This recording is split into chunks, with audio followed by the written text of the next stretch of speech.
नेपाल में स्थित पशुपतिनाथ मंदिर के हैरान कर देने वाले रहस्य। पशुपतिनाथ मंदिर को शिव के 12 ज्योतिर्लिंगों में से एक केदारनाथ मंदिर का आधा भाग माना जाता है। यह मंदिर नेपाल की राजधानी काठमांडू से 3 किलोमीटर उत्तर पश्चिम में बागमती नदी के किनारे देवपाटन गांव में स्थित है। नेपाल की पावन भूमि आध्यात्म की सुगंध से सराबोर है। यह जगह पूरी तरह से जिंदगी के आध्यात्मिक पहलुओं से जुड़ी है। नेपाल का पशुपतिनाथ मंदिर ऐसा ही एक स्थान है जिसके विषय में यह माना जाता है कि आज भी इसमें भगवान शिव विराजमान है। आमतौर पर शिव मंदिर में एक मुंह वाला शिवलिंग देखा जाता है, लेकिन पशुपतिनाथ मंदिर में विराजमान शिवलिंग एक नहीं बल्कि 3 मुंह वाला शिवलिंग है। क्या आपने कभी सोचा है कि आखिर पशुपतिनाथ मंदिर में स्थित शिवलिंग ऐसा क्यों है? यदि नहीं तो हम आपको इस शिवलिंग के अद्भुत रहस्य की पौराणिक कथा बताते हैं। इस मंदिर को कुछ मायनों में तमाम मंदिरों में से सबसे प्रमुख माना जाता है। पशुपति का अर्थ है पशु मतलब जीवन और पति मतलब स्वामी या मालिक, यानी जीवन का मालिक। पशुपतिनाथ दरअसल 4 मुंह वाला शिवलिंग है।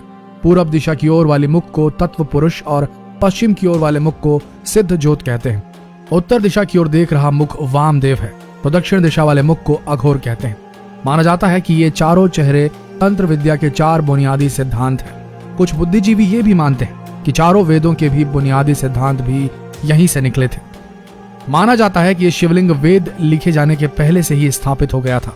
पौराणिक कथाओं के अनुसार जब महाभारत के युद्ध में पांडवों द्वारा अपने से रिश्तेदारों का खून बहाया गया, तब अपने ही भाइयों के वध करने की वजह से पांडव बहुत दुखी थे। उन्होंने अपने भाई और सगे संबंधियों को मारा था। इसे गोत्र वध कहते हैं। उन्हें अपनी करनी पर पछतावा था। वह इसका निवारण करना चाहते थे। तब भगवान कृष्ण ने पांडवों को इस गोत्र के दोष से मुक्ति के लिए शिव की शरण में जाने को कहा था। ये सुनकर पांडव शिव की खोज में निकल पड़े थे। शिव नहीं चाहते थे कि उनसे जो जघन्य अपराध हुआ है उसे उनको इतनी आसानी से मुक्ति मिल जाए, इसलिए पांडवों को अपने पास देखकर उन्होंने एक बैल का रूप धारण कर लिया था और वहां से भागने की कोशिश करने लगे थे, जिसे पांडव समझ गए और वे उनको पकड़ने की कोशिश करने लगे। इस भागादौड़ी के कारण शिव जमीन में लुप्त हो गए। फिर जब वो फिर बाहर निकले तब उनका शरीर 4 भागों में बंट गया। कहते हैं कि तब से ही शिव के इस 4 मुख वाले शिवलिंग का अस्तित्व हुआ।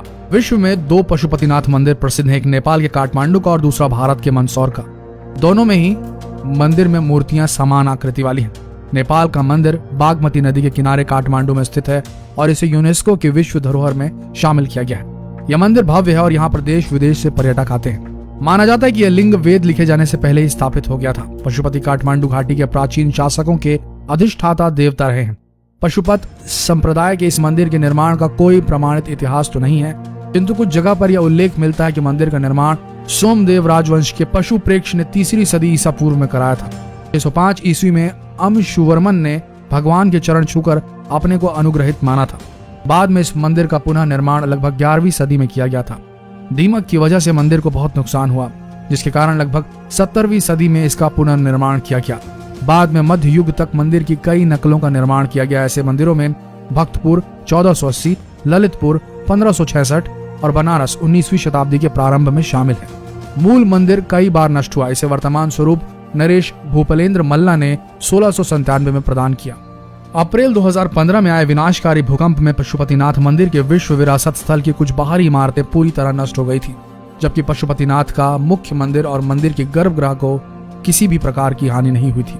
पशुपतिनाथ मंदिर में भगवान की सेवा करने के लिए 1747 से ही नेपाल के राजाओं ने भारतीय ब्राह्मणों को आमंत्रित किया था।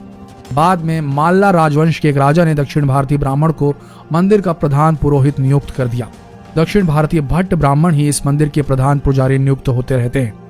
वर्तमान में प्रचंड सरकार के काल में भारतीय ब्राह्मणों का एकाधिकार खत्म कर नेपाली लोगों को पूजा का प्रभाव सौंप दिया गया था। मंदिर दर्शन की मान्यता। पशुपतिनाथ मंदिर के संबंध में यह मान्यता है कि जो भी व्यक्ति स्थान के दर्शन करता है उसे किसी भी जन्म में फिर कभी पशु योनि प्राप्त नहीं होती है। हालांकि शर्त यह है कि पहले शिवलिंग के पहले नंदी के दर्शन ना करे। यदि वो ऐसा करता है तो फिर अगले जन्म में उसे पशु बनना पड़ता है। मंदिर की महिमा के बारे में आसपास के लोगों से आप काफी कहानियां भी सुन सकते हैं। मंदिर में अगर कोई घंटा आधा घंटा ध्यान करता है तो वह जीव कई प्रकार की समस्याओं से मुक्त भी हो जाता है। तो दोस्तों, आशा करते हैं ये वीडियो आप सबको पसंद आया होगा। ऐसे ही वीडियोस के लिए बने रहिए हमारे इस पेज शिव पुराण के साथ और इस वीडियो को जितना हो सके शेयर करें ताकि लोग भी जाने नेपाल के पशुपतिनाथ मंदिर के रहस्यों के बारे में। धन्यवाद।